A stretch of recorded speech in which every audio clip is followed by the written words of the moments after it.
Lecture audio du conte Les trois princesses noires de Jacob et William Grimm par Valérie Alain.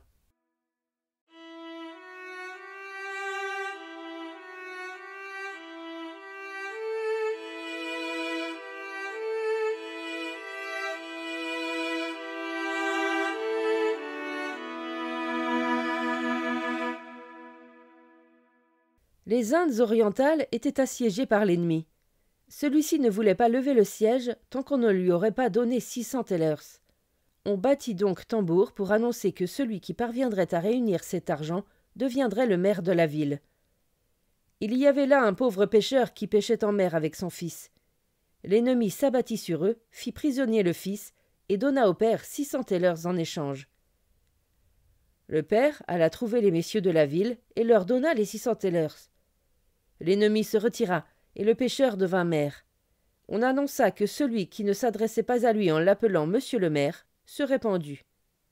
Quant à son fils, il parvint à échapper à ses ravisseurs et arriva au sommet d'une haute montagne qui se trouvait dans une grande forêt.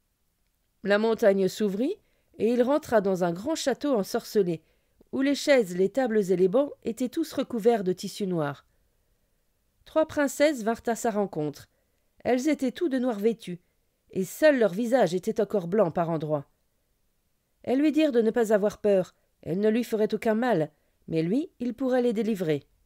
Il leur répondit que oui, il le ferait volontiers si seulement il savait ce qu'il devait faire pour cela.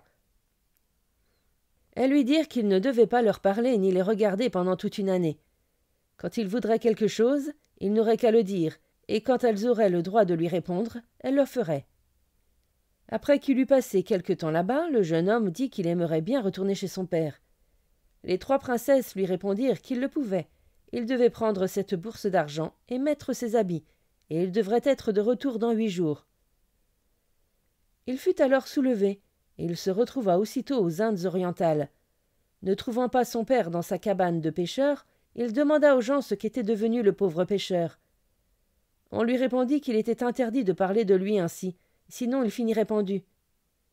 Il arriva finalement auprès de son père, et lui demanda « Pêcheur, comment avez-vous fait pour en arriver là ?»« Ne parle pas ainsi, car si les messieurs de la ville l'apprenaient, tu finirais sur le gibet. » Mais son fils continua, et finalement on le conduisit à la potence.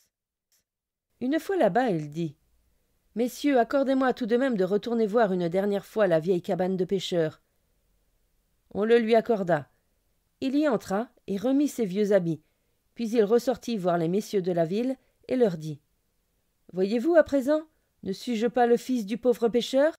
Ainsi vêtu, je gagnais mon pain pour nourrir mon père et ma mère. » Tout le monde le reconnut alors et lui demanda pardon. Son père l'emmena dans sa demeure où le fils raconta tout ce qui lui était arrivé.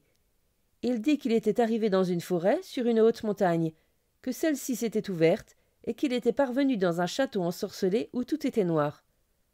3 princesses étaient venues le voir, et elles étaient toutes noires, avec un peu de blanc sur le visage.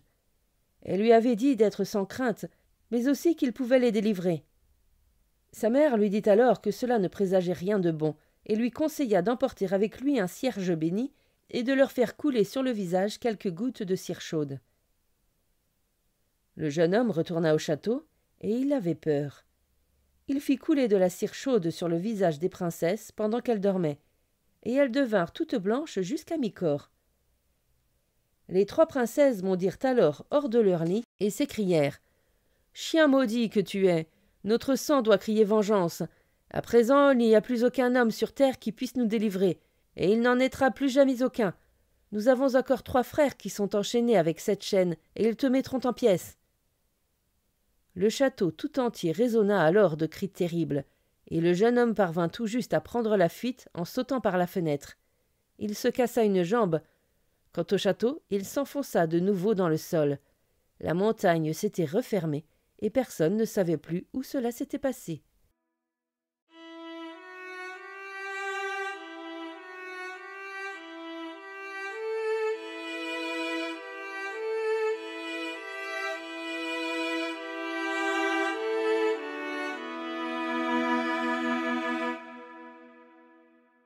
Fin de la lecture du conte Les 3 princesses noires Merci de votre écoute, je vous rends vos oreilles, cœur avec les doigts.